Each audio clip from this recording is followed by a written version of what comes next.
송영길 전 대표의 귀국이 검찰 수사와 맞물려 앞으로 정치권에 미칠 파장을 현재로선 가늠하기 힘듭니다. 민주당을 출입하는 정민진 기자에게 들어보겠습니다.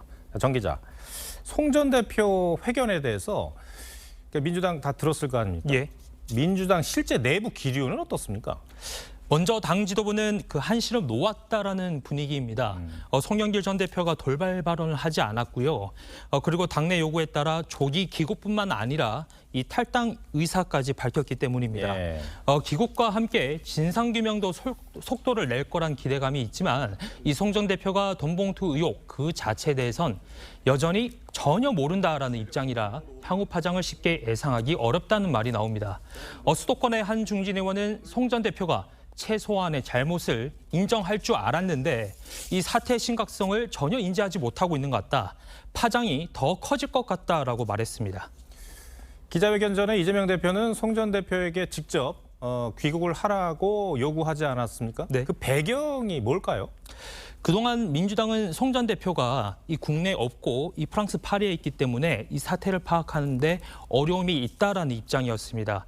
그러니까 송 전 대표가 이 사안에 대해서 제일 잘 아는 만큼 재빨리 귀국을 해서 지쳐 사태를 수습하라입니다.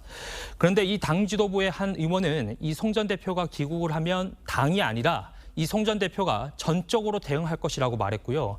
이 한 최고위원도 송영길 캠프에서 벌어진 일인 만큼 송 전 대표가 각종 의혹에 책임 있는 대답을 내놔야 한다고 했습니다.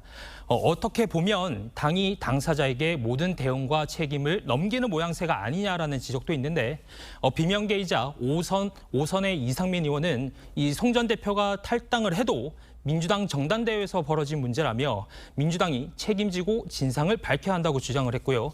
다른 비명계 재선 의원도 이재명 대표가 나서서 진상조사뿐만 아니라 새신의 칼을 들어야 한다고 했습니다. 그렇다면 이제 앞으로 이재명 대표의 대응이 특히 주목되는 상황인데 일단 당내의 자체 진상조사에 대해서는 선을 그었어요. 네, 맞습니다. 당시 이재명 대표의 발언을 먼저 들어보시죠.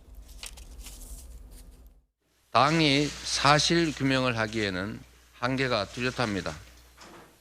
그래서 수사기관에 정치적 고려가 배제된 신속하고 공정한 수사를 요청합니다.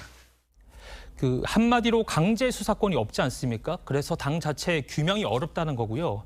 하지만 당내에서는 의원 169명에 대해서 전수조사는 물론 이 선제적으로 녹취록에 등장하는 의원들에 대해 탈당 요구를 했어야 한다는 주장이 맞서고 있습니다.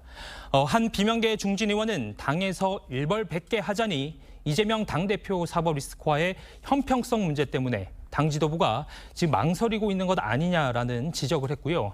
당내 일각에서는 이 대표에 대한 체포 동의안이 다시 국회에 올 경우에 이 탈당을 압박받은 의원들이 가결, 즉 다른 생각을 할 수 있기 때문에 그만큼 이재명 대표의 선택의 폭이 좁은 것 아니냐는 말도 있습니다. 그야말로 민주당은 전현직 대표의 사법 리스크 때문에 지금 곤혹스러운 그런 상황이 됐는데 이게 어떻게 보면 초유의 상황이 벌어지고 있는 것 같아요. 당내에서도 그만큼 우려가 많죠.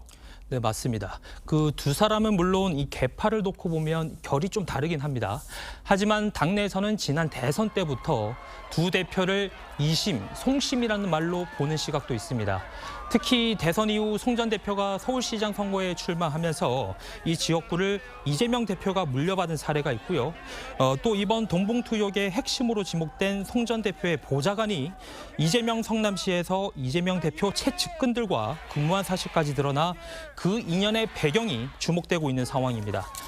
총선을 1년도 채 남겨두고 있지 않은 지금 지도부의 과감한 혁신을 요구하는 목소리도 있는데 친명계에서는 이번 사태를 계기로 대의원 제도 폐지를 검토하고 있습니다. 다만 이러한 대처가 강성당원들의 입김을 강화하게 돼 오히려 수습책을 놓고도 당내 갈등이 더 커질 수 있다는 우려가 나오고 있습니다. 네, 정 기자 잘 들었습니다.